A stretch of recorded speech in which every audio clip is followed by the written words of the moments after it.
थ' थारैनो एनडिएफबिनि केसफोरा दिनै बिपिएफ सरकारनि नाजानायजों बा हाग्रामा महिलारि सारनि नाजानायजों जोबगोन नामा बा जेलनिफ्राय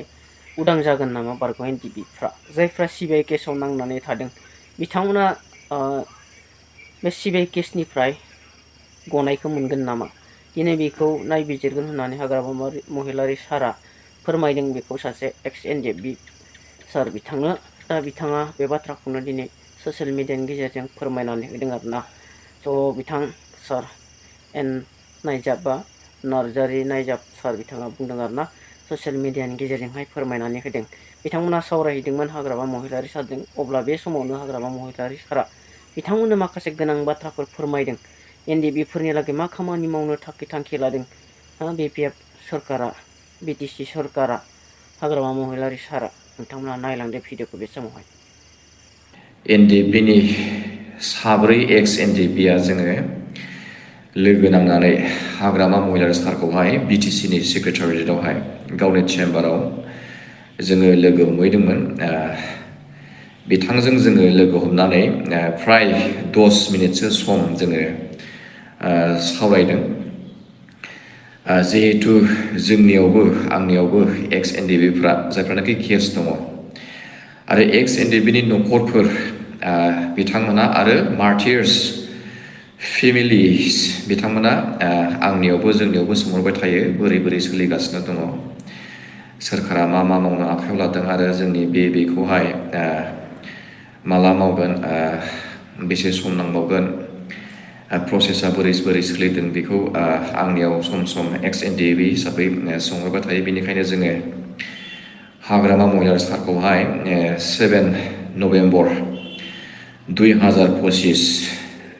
बे खालार खालि जोङो लोगो हमहैदोंमोन जोङो 10 मिनिटसो सम जोङो सावरायदों हाग्रामा महिलारि सारखौहाय लोगो हमनाय लोगो लोगो महिलारि सारा जों बुंनांलायासै जिहेतु जोङो एक्स एनडिएफबि सारा अलरेडि मिथिखागौ बेनिखाय बिथाङा बुंबाय जे एक्स एनडिएफबिफोरनि जेसेबां माने सिबिआइनि केस दङ सिबिआइनि केस जाय एक्स एनडिएफबिफोरनि मोदोमावहाय सिबिआइफोरनि केसा दङ माने सिबिआइ केसफ्रा दङ जेलनि सिङाव थानायानो जायाथों मानो बा जेलनि बाहेरायाव थानायानो जायाथों मानो जाय जाय एक्स एनडिएफबिफोरनि मोदोमावहाय सिबिआइफोरनि केसा दङ बिथांमोननि केसफोरखौहाय आङो मावगोरनोसै सिबिआइ केसखौसो आङो मावगोरगोन होननानै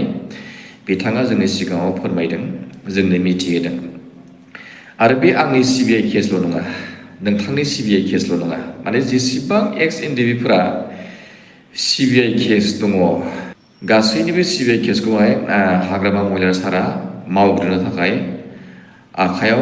लागोन बे बाथ्राखौ जोंनि सिगाङाव 7 थारिख नभेम्बर 2025आवहाय जों लोगो हमनाय समावहाय फोरमायनानै होदों आरो रन्जन दैमारि साराबो जिहेतु सिबिआइ केसावनो जेलावहाय दंबाय थायो बिथांनि केसाबो हाग्रामा महिलारि सारा मावनाय खामानियावहाय इनक्लुडेड जागोन आरो हाग्रामा महिलारि सारा रन्जन दैमारि सारनि सिबिआइ केसखौबो मावफागोन नोंनि आंनि केसल' नङा गासैबो एक्स एनडिएफबिफोरनि केसफोरखौहाय हाग्रामा महिलारि सारा मावनो थाखाय आखायाव लाबाय आरो सिबिआइ केसखौ मावनायजों लोगोसेनो मावनाय लोगो लोगोनो एनआइए केसाबो मावफाजागोन अट'मेटिकेलि होननानै हाग्रामा महिलारि सारा जोंनि सिगाङावहाय फोरमायनानै होदों हाग्रामा महिलारि सारा जिखि जाया समावनो दिल्लीयावहाय थांगोन आरो नेक्स्ट दिल्लीयाव थांनाय समावनो हाग्रामा महिलारि सारा हम मिनिस्टार जोंनि भारत हादरनि बिथांखौहाय लोगो हमनानै बिथांजों जोबोद मोजाङै सावरायनानै बे खामानिखौ मावनाय जासिगोन होननानै हाग्रामा महिलारि सारा जोंनि सिगाङाव फोरमायनानै होदों हाग्रामा महिलारि सारा बुंदों जे सिबिआइनि केसखौहाय भारतनि न'खर मन्त्रि अमित शाह बिथांनो मावनो दायथ' होगोन आरो बे खामानिखौ मावनो थाखाय आंबो दायथ' लागोन होननानै बिथाङा जोंनि सिगाङाव फोरमायनानै होदों आरो सिबिआइनि केसा सोलिनाय लोगो लोगो बेखौ मावनाय लोगो लोगो एनआइएनि केस बेबो मावफाजागोन अट'मेटिकेलि होननानै बिथाङा जोंनि सिगाङावहाय फोरमायनानै होदों आरो मार्टियार्सफोरनि सायावबो जों हाग्रा महिलासाजों इदिनखालिनो जों सावरायदों बे मार्टियार्सफोरनि खामानिखौबो लासै लासैनो मावलांनाय जासिगोन होननानै जोंनि सिगाङावहाय फोरमायनानै होदों।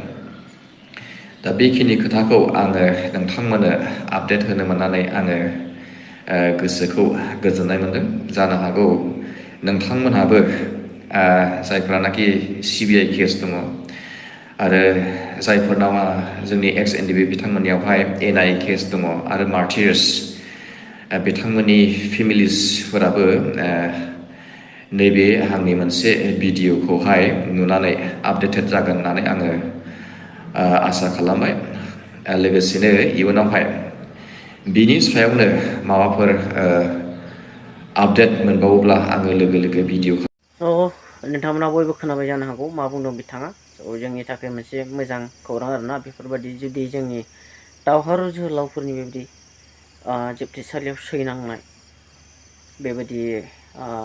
दायफोरा फोजोबजायोब्ला ना जेलनिफ्राय उदां जानानै न' फारसे फैनानै गावनि न'खरजों हारिजों गोरोबनानै खामानि मावनो खाबु मोनोब्ला निस्सय जों रायजो राजाफ्राबो जोबोद गोजोननाय मोनगोन। जायफोरनि नाजानायनि थाखाय जोंनि हारिया दिनै गसंथानो बेबायदि गोहो बोलोखौ मोनदोंमोन ना, बिथांमोननि गसंथानायनि गेजेरजों जों गावखौनो मोनसे गोख्रों हान्जा बा गोख्रों हारि हिसाबै जों दिन्थिलांनो हादोंमोन आरो ना। थ' रायजो राजा नोंथांमोना मा सानदों भिडिअखौ मोजां मोनोब्ला लाइक कमेन्ट शेयार खालामनो दाबावदो आरो ना। आरो चेनेलाव गोदानै फैदोंब्ला अननानै साबसक्राइब खालामदो नोंथांमोना। एसेनोसै लोगोफोर, बाय।